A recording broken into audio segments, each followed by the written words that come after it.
नमस्कार। आज हम बात करेंगे आरक्षण की। आरक्षण या रिज़र्वेशन। देखिए, हमारे देश में और ख़ासकर हमारे स्टेट में 60% सीट जो है वो रिज़र्व्ड है। चाहे वो एससीज़ के लिए है, एसटीज़ के लिए है, ओबीसी के लिए है, एलओसी के लिए है, एलएससी के लिए है और ईडब्ल्यूएस के लिए है। मतलब 60% सीट्स रिजर्व्ड हैं। अब आप देखिए, सिर्फ 40% सीट जो है वो जनरल कैटेगरी के लिए है और ये फिगर भी एम्बिग्यूअस है। आपको मैं समझाऊंगा कैसे। देखिए, अगर एक कैटेगरी वाला लड़का नंबर 1 पे आया होगा तो जब लिस्ट बनेगी मेरिट में, अगर वो नंबर 1 पे है तो वो लिस्ट में भी नंबर 1 पे आएगा। मीन्स उसने जनरल कैटेगरी की एक सीट वहाँ से खा ली। वो रिजर्व्ड सीट नहीं है, वो जनरल कैटेगरी की सीट है, लेकिन चूंकि वो मेरिट में आया है इसलिए उसने जनरल कैटेगरी की सीट भी ख़त्म कर दी। मतलब ये जो हमें दिखता है 40%, ये 40% नहीं है। इस 40% में कैटेगरी वाले भी आते हैं जो मेरिट में आए होंगे। मीन्स ये 40% लास्ट में कोई 15 या 10% बचता है जो जनरल कैटेगरी के लिए बचता है। अब जहाँ पर हम देखते हैं हमारे बच्चे ने अबो 99% मार्क्स लिए होंगे। मीन्स 100 में से उसके 99 क्वेश्चन ठीक हुए होंगे।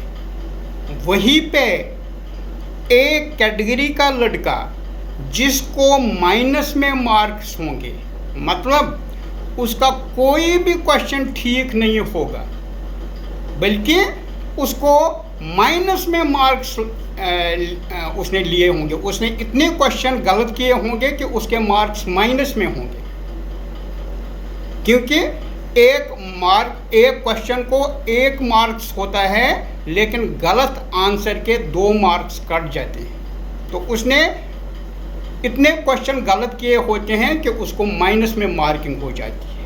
और हम देखते हैं उस पोस्ट के लिए जनरल कैटेगरी का लड़का जिसने 99% लिए होंगे वो सिलेक्ट होगा, और वहीं पे एक कैटेगरी का लड़का जिसने -30 मार्क्स लिए होंगे, मतलब उसने किसी क्वेश्चन का सीधा आंसर दिया नहीं होगा, मतलब करेक्ट आंसर दिया नहीं होगा, उसके -30 आए होंगे, -40 आए होंगे, या 10% आए होंगे, या 20% आए होंगे, तो वो भी उसी कॉलेज में जाएगा, उसी यूनिवर्सिटी में जाएगा, उसी आईआईटी में जाएगा, वैसा ही आईएएस ऑफिसर बनेगा, वैसा ही केएस ऑफिसर बनेगा, जेकेएस।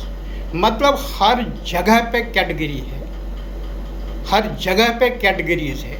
तो हमारे बच्चे जो है जिनको सिर्फ 15% सीटें हैं, जो यहाँ पर 1 करोड़ लोग, ये 100 करोड़ लोग हैं जो जनरल कैटेगरी में आते हैं, उनके लिए सीटें सिर्फ 15% हैं। बाकी जितनी भी कैटेगरीज है उनके लिए रिजर्वेशन है। तो हमारे बच्चे कहाँ जाएंगे?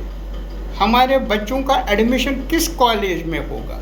हमारे बच्चों को अपॉइंटमेंट कहाँ पर होगी, कैसे होगी? इसलिए हमें एकजुट होके इस वक्त जो एक कैंपेन चल रही है कि आरक्षण मुक्त भारत, मतलब भारत को आरक्षण से मुक्त करवाना चाहिए, ताकि ये हमारा भारत जो है विश्व गुरु बने और विकसित हो जाए।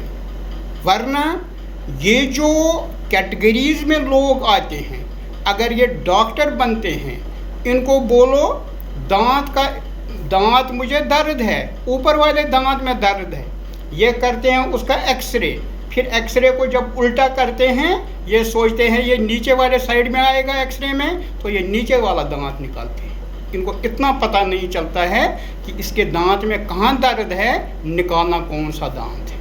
ऐसे ऐसे डॉक्टर बने हैं, और ऐसे ऐसे डॉक्टर बने हैं जिनका MBBS 15 साल के बाद कंप्लीट हो जाता है, क्योंकि वो कभी पास ही नहीं होते हैं। फिर कॉलेज वाले भी थक जाते हैं, वो बोलते हैं कितना इनसे एग्ज़ाम लेंगे, आप इनको पास ही कर दो, आप इनको निकाल दो कॉलेज से ही। और आपने देखा है यूनिवर्सिटियों में, जैसे JNU में ये कैटेगरीज़ में जाते हैं, क्योंकि वहाँ पे इनको मुफ्त में खाना मिलता है, वो हमारे टैक्स से इनको खाना जाता है, और खाना खा खा कर ये वहाँ पर 45 साल तक रहते हैं मुफ्त खाने के लिए। सोचते कहते हैं कि हम PhD कर रहे हैं। PhD कौन सा? क्योंकि ये 5-10 साल फेल हो जाते हैं। 3 साल का कोर्स होता है, उसमें ये लगाते हैं 10 साल। 10 साल के बाद ये PhD करते हैं, PhD में लगाते हैं और 10 साल। मुफ्त का खाना मिल रहा है, स्कॉलरशिप मिल रही है, और वो हमारे बच्चों के टैक्स से जाता है वो पैसा। गवर्नमेंट को भी ये सोचना चाहिए, जो उनको टैक्स पे कर रहा है, जो इस देश में जो मेजॉरिटी कम्युनिटी है, जिन्होंने बहुत जुल्म झेला है अब तक पिछले 70 साल में, जब से देश आज़ाद हुआ है, इस आरक्षण को एकदम अब ख़त्म करना चाहिए, क्योंकि अब इसकी कोई ज़रूरत नहीं है हमारे देश में। और हमें जो आजकल ये ट्रेंड चली है आरक्षण मुक्त भारत, हमें इसका फुली सपोर्ट करना चाहिए। Thank you so much.